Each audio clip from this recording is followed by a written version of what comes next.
Okay, let's look at a few problems for a review for the final. First example, we have y equals, in parentheses, 1 plus x squared multiplied by e to the x, finding the point where there's a horizontal tangent line. Okay, so this should be old, horizontal tangent line. That means where the first derivative is equal to 0, right? Also note it's a point, so our answer, we need both x and y at that point. Alright, derivative of y, well, it's product rule, right? F times g, or you can distribute, but you're still going to need product rule if you distribute because of that. Alright, so I'm going to just leave it as is. I think that'll be easier.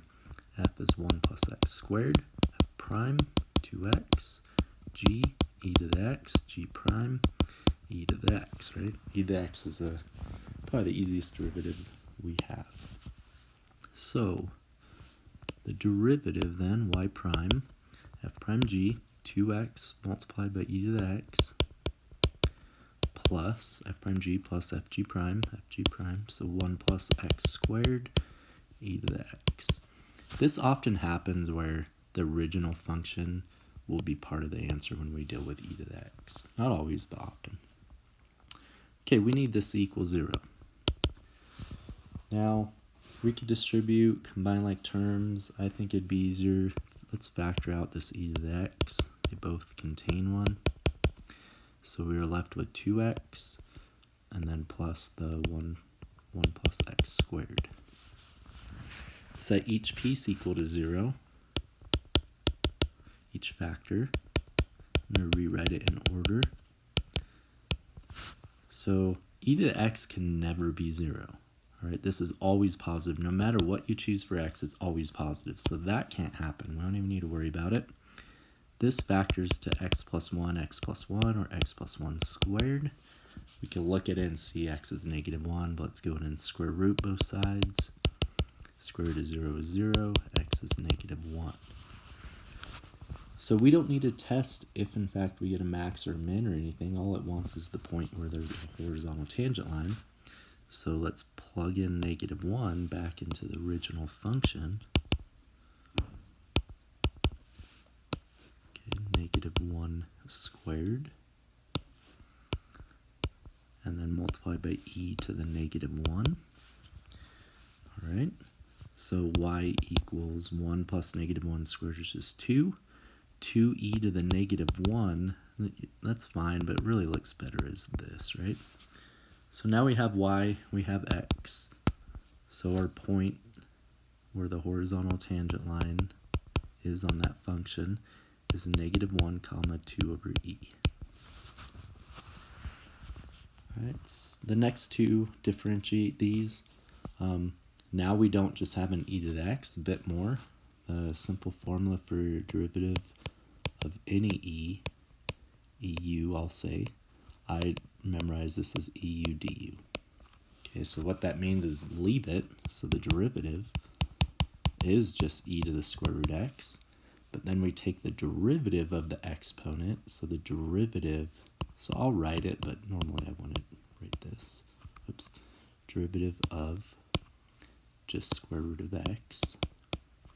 So square root of x, right, we want to think of it as x to the 1/2. So the derivative of that, we have e to the square root of x, multiplied by 1/2 x to the negative 1/2. Again, let's clean this up a little bit.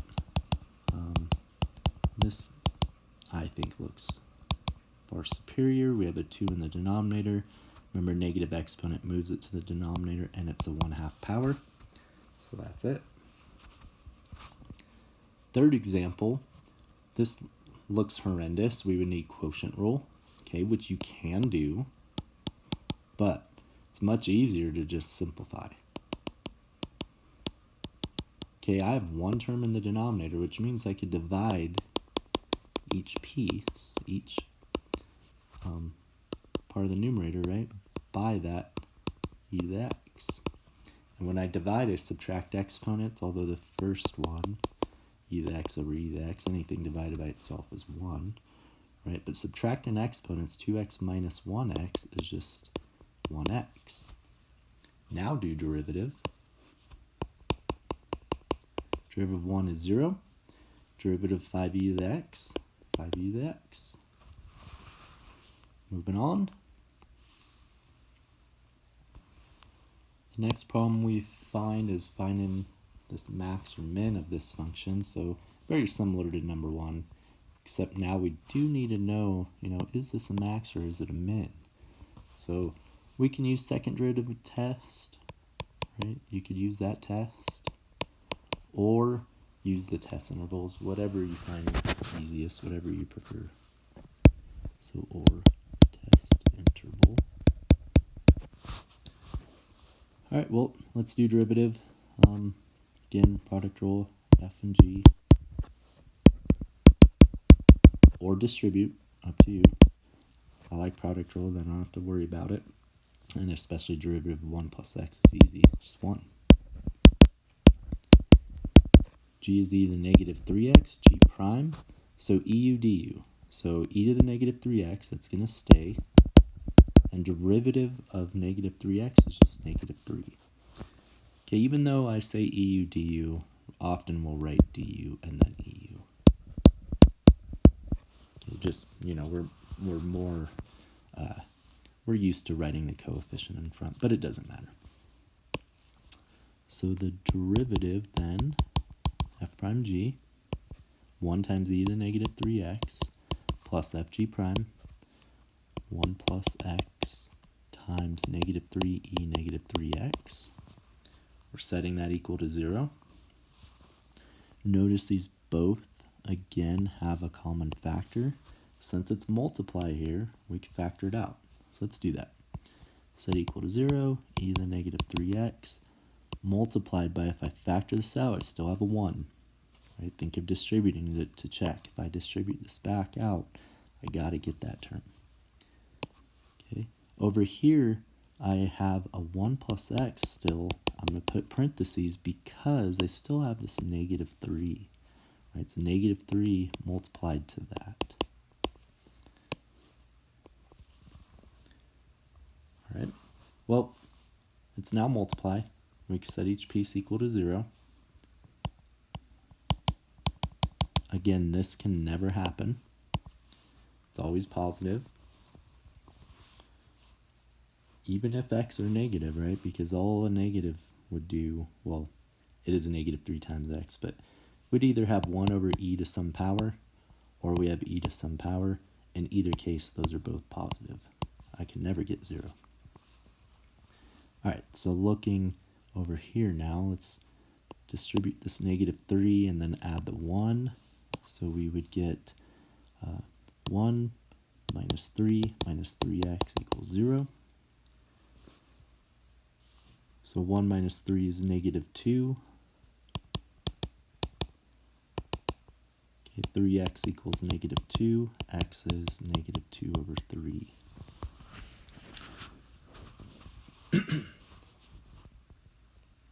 Now, I should have wrote it. It does want a point. Okay, find the max or min. It wants the point, not just the x value. Be careful. Some of them only ask for an x. Some ask for a point. So we do need to find the point. We also need to find out if this is a max or a min. So let's look back at this first derivative. Okay. When we cleaned it all up, looking here, right, we had, I'm going to rewrite it, e to the negative 3x multiplied by all that cleaned up to, what, negative 2 minus 3x. I don't really want to do second derivative test, right? I mean, kind of ugly. So my preference would be, we know this x, let's do the interval test. Negative 2/3, we get a 0. So we test a number to the left and a number to the right. Any number, remember, all you care is it positive or negative. Well, 0 is usually an easy one, right? We could also do negative 1 or negative 10. I mean, it really doesn't matter. Any value less than negative 2/3. If I plugged in 0 up here, e to the 0 is 1. So I'm going to get 1 times something, right? Positive.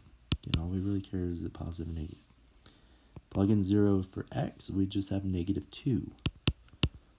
Positive times by a negative is negative, which means it is decreasing. So therefore, I hope I get a positive, which means it's increasing, and that tells me it's a max. But let's verify.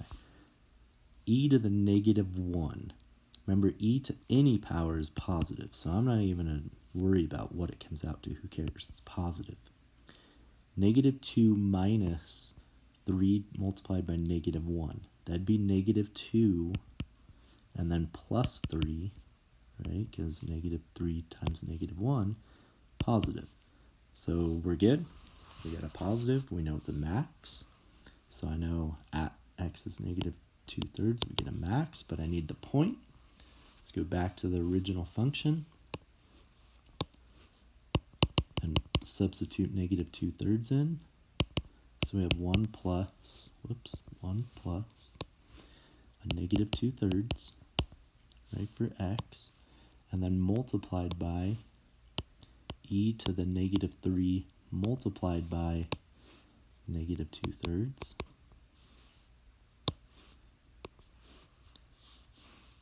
Reducing this thing up, remember f of x is y, so for y, 1 plus negative 2/3 is 1/3. E, the 3's can cancel, so we just get e negative 1 times negative 2 squared. 1/3 e squared, or e squared over 3. So therefore the max point of that function is negative 2/3 comma 1/3 e squared. Awesome. Moving on, I wanted one more example with this max or min. But here notice, like 2 examples ago, right, we could simplify, but that really can't simplify. We're going to need quotient rule. And I probably didn't leave myself enough room. That's okay, we'll make it work. Especially this first line, I always like to write my f and my g anyways. So f, g, right, quotient rule. So f, 3 minus 4x, f prime, negative 4. G, e to the 2x, g prime, 2e to the 2x, eu du.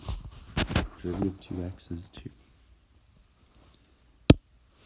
So the derivative, f prime g, minus f g prime,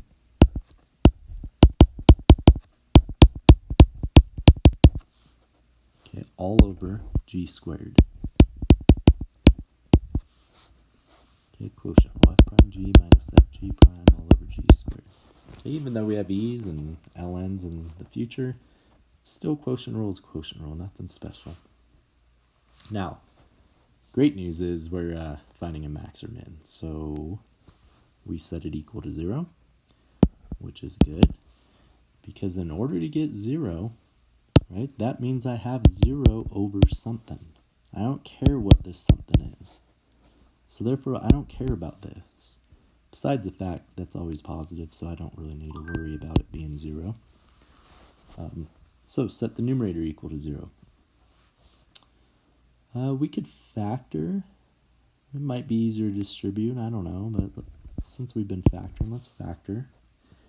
I see an e to the 2x. Let's factor that out.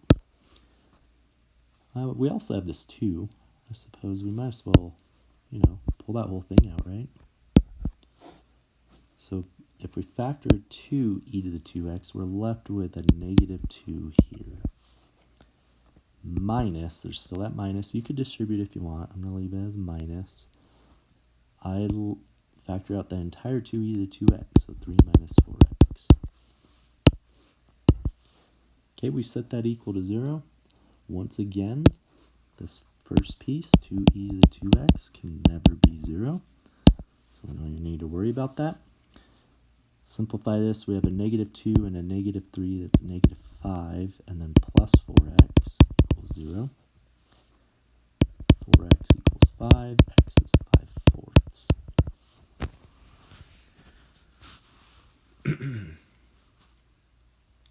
Now, second derivative test. Ugh, no way. right? Let's do interval test again. We have 5/4, like 0. We could do 2, we could do 10. I mean, anything greater than this is 1 1/4, right? So anything greater than that, we'll just do 2. Now, it looks ugly. I mean, this, don't even want to do it, right? Great news, like we said, we established that denominator is always positive.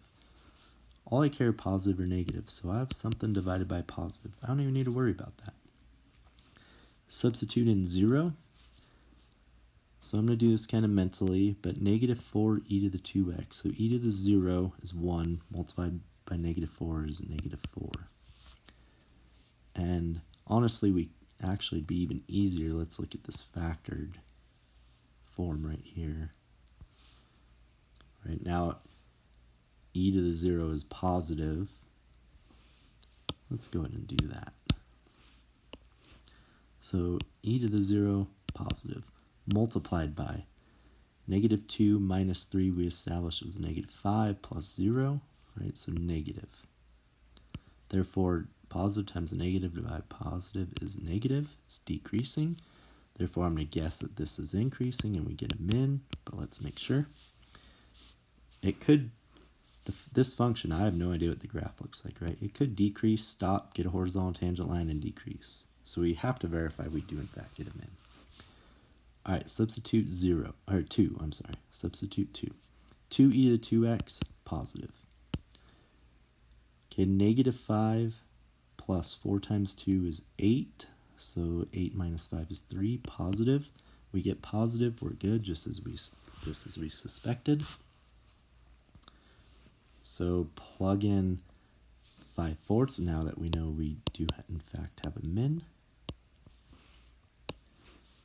Let me go ahead and erase this. Okay, f of 5/4 is 3 minus 4 times 5/4 over e to the 2 multiplied by 5/4. 4's cancel. 3 minus 5 is negative 2 over e to the, well, I guess I could cancel 2 and 4 to a 2, so 5 halves, e to the 5 halves. So therefore, our min point is 5/4 negative 2 e to the 5 halves. I definitely should have saw that that was quotient and left myself room, but that's all right. Last one. We have a word problem. Okay, don't get too intimidated. Many of these are quite easy, even though it's a word problem. So this painting is purchased in 2015 for $100,000. It's estimated to be worth this function. Why they chose V, I guess value, I don't know. 100,000 multiplied by e to the t over 5. Dollars after t years. We want the rate. Anytime we see that, we could think derivative. V, in this case, V prime. So the rate that it's appreciating in 2020, what else does that tell me? Well, in 2020, that means t is 5, right? T years after 15, so 5 years past. Don't use that till the end, though. We need derivative, we need a variable to start with. Okay, so the derivative, it's actually not bad at all. 100,000, it's constant, it stays. Derivative of e to the t fifths is e to the t fifths multiplied by the derivative of t over 5, which is equivalent to saying this. So it's just 1/5. Okay, there's our du, eu, du. Let's reduce this a little, clean it up. 100,000 divided by 5 is 20,000. And now I'm substituting t is 5. It comes out nice and clean. So v prime at 5 is 20,000 e to the 5 over 5, which is 1. So $20,000 times e. Now, I don't have a calculator handy, but, you know, telling me a rate it's appreciating at year 5, 20,000 times e, that tell me that in English, right? I'd look at you like, what are you talking about? So plug that in the calculator, round to the nearest dollar, or whatever you need to do. E is about 2.72, so I mean, you're going to get, I don't know, 50,000-ish, whatever your calculator would yield. Now this is a rate, right? So it's increasing this much dollars per every year. That's not how much it's worth. That's the rate it's appreciating. Appreciate just means it is gaining value, right? We buy a car, it depreciates until at some point maybe it's a classic and collector, but we put miles on it, it depreciates. This painting is estimated to appreciate, so it's gaining 20,000 times E every year in the year 2020 at that point, right? This is changing, so it since it's grown exponentially, the rate would actually increase with each year too.